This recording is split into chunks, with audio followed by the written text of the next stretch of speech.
বিসমিল্লাহির রহমানির রহিম। আমি এই সভার প্রধান অতিথি কর্নেল ডক্টর কর্নেল বিক্রম অলি আহমেদকে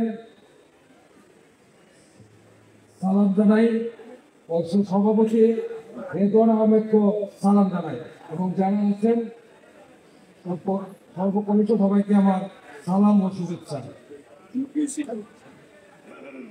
আজকে 19তম প্রতিষ্ঠাতা দিবস ও 6তম সম্মেলন, এটা সফল হওয়ার মূল উদ্দেশ্য মানে ডক্টর কর্নেল অলি আহমেদকে বাংলার মসনদে দেখা। এটা কোনো খেলার জিনিস না, এটা কোনো চাওয়া না পাওয়া না, এইটাই অধিকার। আমি এত বেশি বক্তব্য দিই না, অনেকদিন থেকে দেই না, যাই না। আমি অলি স্যারকে আজ থেকে না, যখন উনি নেত্রকোণে গিয়েছিলেন, মেবি দুর্গাপুর সফর করেছিলেন, তখন থেকে ওনাকে আমি চিনি এবং ওনার মধ্যে আমি কোনো অসততা খুঁজে পাইনি, কোথাও কোনো অসততা খুঁজে পাইনি। সত্যি কথা যদি খুঁজে পেতাম আমি সবার সামনেই বলতাম। উনি যেমন সত্য কথা বলে, আমিও সত্য কথা বলি।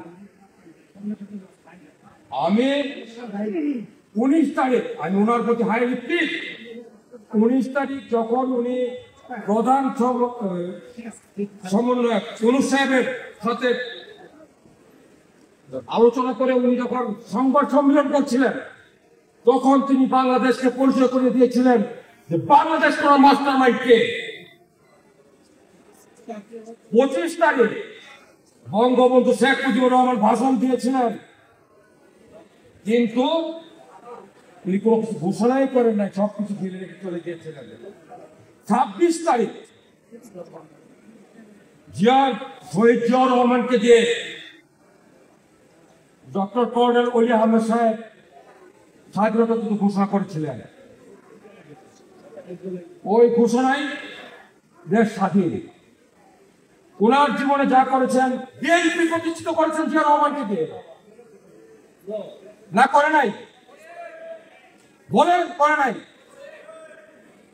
বাংলাদেশ প্রতিষ্ঠিত করেছে জিয়া রহমানকে দিয়ে, না করে নাই? তাহলে আজকে তার দল একটা সত্যবাদী দল, সত্য মানুষের কাছে আমরা আসবো, এটা ক্ষতি কি? তাকে কোনো ক্ষতি আছে? আপনারা কি মনে করেন? আপনারা কি মনে করেন? আমি স্যারকে অনেকদিন যাবত চিনি, কিন্তু অনেকদিন যাবত কাছাকাছি আসতে পারি না, এখনো পারি নাই।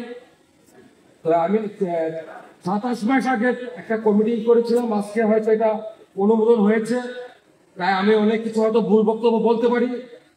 এতে আমি যদি ভুল বলে থাকি আপনারা ক্ষমা প্রার্থনা করছি, এই বলে আমি আমার বক্তব্য শেষ করছি।